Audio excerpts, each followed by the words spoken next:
Pemirsa, lagi-lagi penerapan PPKM memakan korban.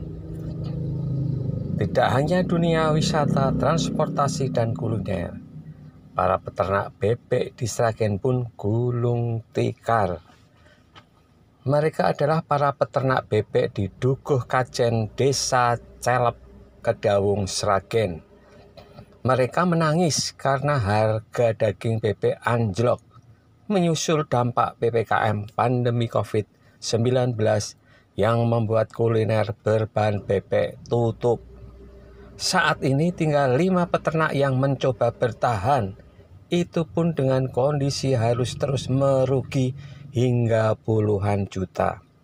Salah satu peternak bebek, Wiono, mengungkapkan, sejak PPKM membuat warung makan tidak bisa jualan, sehingga banyak bebek yang tak laku terjual.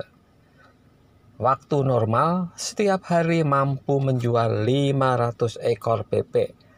Saat PPKM saat ini hanya mampu menjual maksimal 300 ekor.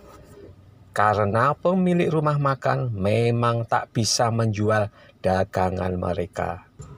Para peternak bebek berharap Pemkab Sragen ikut memberikan solusi supaya ekonomi mereka tidak mati. Jualan itu paling sulit banget Pak. Jadi karena warung-warung itu sami ditutup, sedangkan itu bisa batasi waktu saja. Itu dibatasi waktu itu mamame paling 20 menit. Nah, sedangkan itu pemarapan jajan di Betoman itu rata-rata uang pun boten purun, rata-rata itu maem, kopinan, kan ngonten kudu leren ra bisa untawis. Lah yen wedal niki yen maem dibungkus mantuk kan rata-rata yang boten kersa, anu tiang-tiang si ajeng jajan niku. Lah kendalane niku. Lah sedangkan peternak niku mumet, pakan konsentrat pabrikan regane ya dhuwur. Katul wedal niki dhuwur karena beras ya mboten pajeng kan ngoten. Minta PPKM dicabut ya Mas ya? Nggih, mau kalau PPKM dicabut insyaallah ya anune niki nggih normal. Gayane ini pun normal. Lah masalah untuk Covid niku insyaallah ya masalah niku mau karena dimanja. Intine kan ngoten. Ari Sragen, Jateng Pos TV melaporkan.